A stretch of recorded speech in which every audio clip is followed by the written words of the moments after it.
International news now. Boeing was aware of problems with its 737 MAX jets a year before two fatal accidents, but took no action. The aircraft manufacturer says an alert was disabled on the planes due to a glitch, but it didn't pose any security risk. The fault was discovered in 2017, well before the fatal Lion Air crash in Indonesia in October. The 737 MAX was grounded in March after two fatal crashes that killed 346 people. Boeing is working on a software update.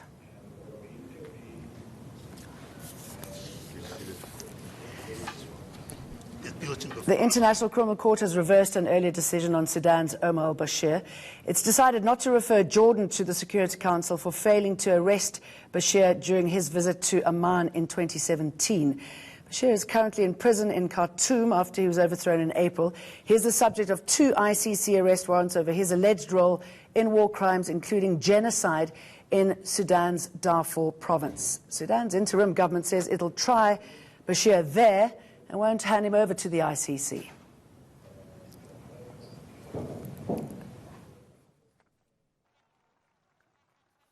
Now, as Ramadan begins, Israel and Gaza have reached a ceasefire agreement. Violent attacks broke out over the weekend. At least 25 people were killed in Gaza and 4 in Israel. The South African Jewish Board of Deputies and the South Africa Zionist Federation are condemning the attacks. They're calling on our government to speak out against the violence. When will these deadly attacks stop, and is there any peace in sight? Joining me now via Skype from Johannesburg is Afro-Middle East Centre researcher Matshidiso Matsaneng. Thank you for joining us. So we've got an uneasy truce between both sides. There is a feeling that it's not going to last long. Yes, certainly. This is not the first of this kind, and it certainly won't be the last. I think in the past 2 years or so, we've seen, we're drawing close to like 7 of these kinds of ceasefire agreements between Hamas and Israel, precisely because Israel's main big problem is the Friday Great March of Returns protests that have been happening at the Beria fence in southern Israel, and they've been urging Hamas to control these, and in the absence of Hamas being able to control these protests, the escalations have taken place, as such as the one that we saw over the weekend.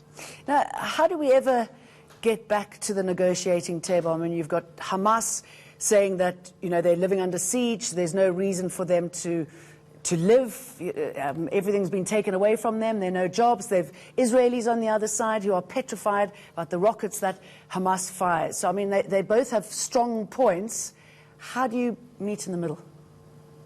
I mean, we must also be clear that Gazans, the 2 million that are trapped in what is virtually an open-air prison in Gaza, also live in fear of the rockets that Israel, sporadically fire into the Hamas-controlled territory of the Gaza Strip.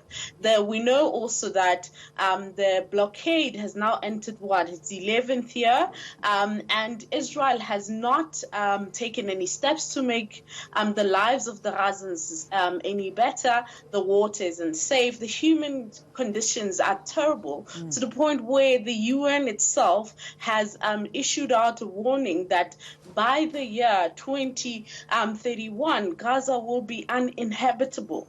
And Israel has played this card of Hamas being the provocateur, but it's not highlighting its own role in creating these conditions. And obviously, while this is happening, I mean, a two-state solution is seeming increasingly unlikely. If this violence were to continue and there really is no peace process to talk about or to hope for, where does this leave the region?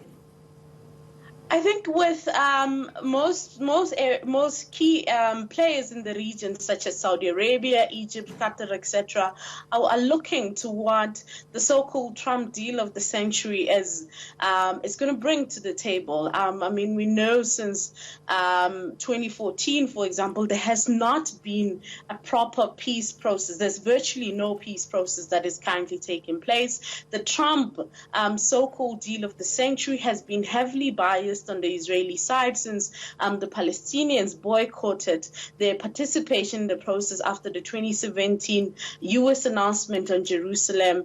And, many players in the region are, looking to what this deal of the century will bring, and what will this then set in motion in terms of the future. We also know that he's relying on somebody like Jared Kushner, who's a businessman. I mean, I lived in the Middle East for 13 years, and it's a highly complicated, complex region with so many players involved, so many proxy wars. I mean, how's a businessman going to bring about this fantastic deal? It's not possible. Jared Kushner's his own close relations with the Netanyahu family, for example, and business interests in Israel have already put him as a very unviable and unreliable source to be playing such a key role in this process.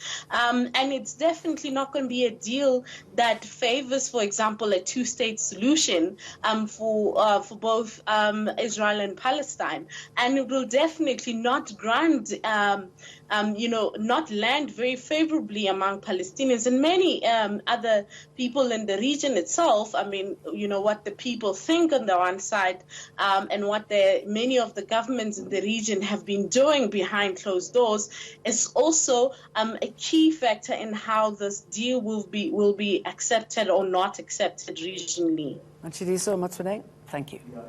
Up next, the Electoral Court decides should Julius Malema and the EFF be held responsible for the violent threats and harassment suffered by Karima Brown after Malema dropped her.